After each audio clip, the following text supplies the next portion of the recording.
Hi, this is Garibay, and today we're going to talk about Dungeons & Dragons 5th Edition, and we're going to talk about escapism versus expansion, okay? All right, so I had an interesting conversation the other day. I'm very fortunate. I'm a little surprised because sometimes I think I'm a little antisocial, but also I have a robust network of friends, which surprises me sometimes, like that people hang out, but I do struggle to keep friends. So it's I think social aspects are challenging for different people at different rates, but overall I do have a robust network of friends. I'm very, very blessed, and I don't take that for granted.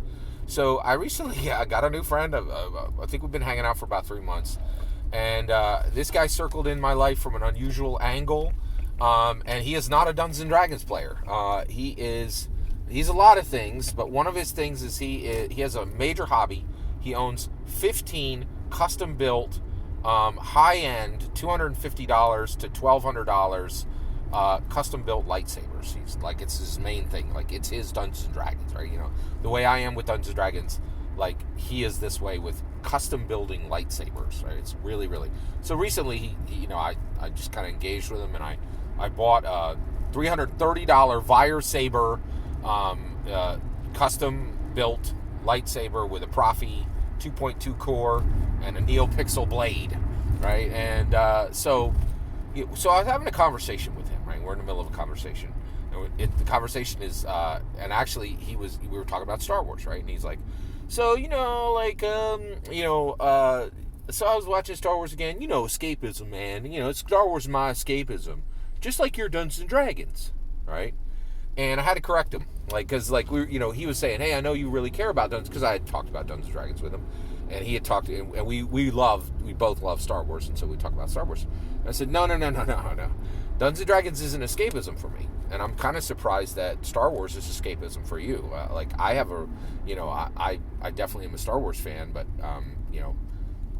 Dungeons and Dragons is absolutely not escapism for me. And he's like, what? What are you talking about? He's like, why wouldn't Dungeons and Dragons be escapism? I was like, well, I don't play Dungeons and Dragons the way most people play Dungeons and Dragons, or Dungeon Master in a way most people Dungeon Master. Basically, I invest a ton of time in making sure I'm a really good Dungeon Master. And what that means is that I need to be a master of the social aspects of the game. I need to be a master of the emotional aspects of the game, how my dungeon mastering is emotionally impacting my players. And and in order to create a realistic world that's also dramatically exciting, I need to be really good at storytelling, and I also have to have a very in-depth knowledge of history, politics, culture.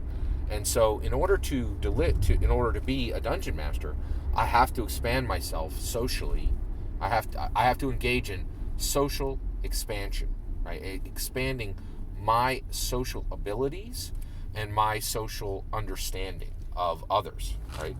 And in order to make sure that my table is an emotionally safe space for every single player at my table, I need to make sure that my emotional understanding, my ability to contain my own emotions, my ability to be aware of emotions at the table for every single one of my players at every moment of the game, I need to engage in emotional expansion. Right? I need to be a more emotionally stable person, and I need to be very, very sensitive to emotional cues of other human beings. And in order to do that, I'm constantly engaging in emotional expansion, right? And in order to make sure that I'm building a world that resonates both medieval feudalism and Japanese feudalism and modern cultures that I've been reading about currently, all within one game setting, I need to be reading history, I need to be reading about botany, I need to be reading about maps, I need to be reading about architecture, I need to be reading about what happens when cultures clash, right? I need to be reading about both physical and cultural warfare. And, so when I'm doing Dungeons and Dragons, I'm engaging in intellectual expansion. I'm intellectually expanding my own abilities and my own intellectual space, right? Well, he's like, just, stared back at me for 10 seconds. And he was like, yeah, well, when I watch Star Wars, I'm escaping. I'm like, okay, all right. So let's get it all the way there. Dungeons and Dragons never, ever should be escapism. If you are using Dungeons and Dragons for escapism, you're doing it wrong. Okay? If you want escapism, okay, go play a video game, right? If you want escapism, go to a great piece of art and just do half the thinking that's necessary, right? But if you need and desire escapism, Dungeons and Dragons is not the place to find it, okay? And why is that, right? Well, if you play a video game, right, there's two things. One, you're either going to be playing by yourself, which is, in that way you're not impacting anybody else, or that most video games places have made a space for people to be absolutely horrific to each other. And so it is not surprising, or many, I think League of Legends is famous for it, right? League of Legends is considered to be a great game and absolutely have one of the most horrifically rude, terrible communities where when somebody comes in, if they're not like really good at the game, they're just going to be lambasted left and right? Like, so that's my understanding. Correct me if I'm wrong there, but I think League of Legends has a very traditionally bad reputation for having an incredibly rude and uninviting community, right? That's my understanding. Please correct me if I'm wrong. And I think there's a lot of games like that. But in Dungeons & Dragons, that is not the case, right?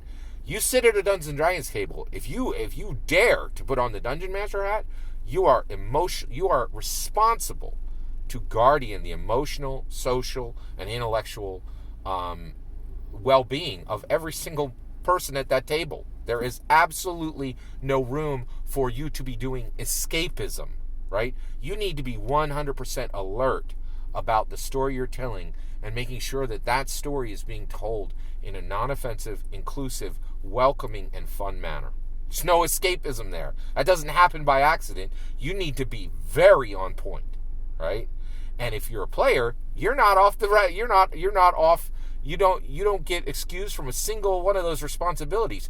You are still responsible to be making sure that you're upping the experience of every player at the table, remembering them before you remember yourself, remembering what's important for them to have fun at the table, remembering that their cultures, that their own personal, actual IRL culture matters, and that you better not be doing an accent that like insults them as a person, right?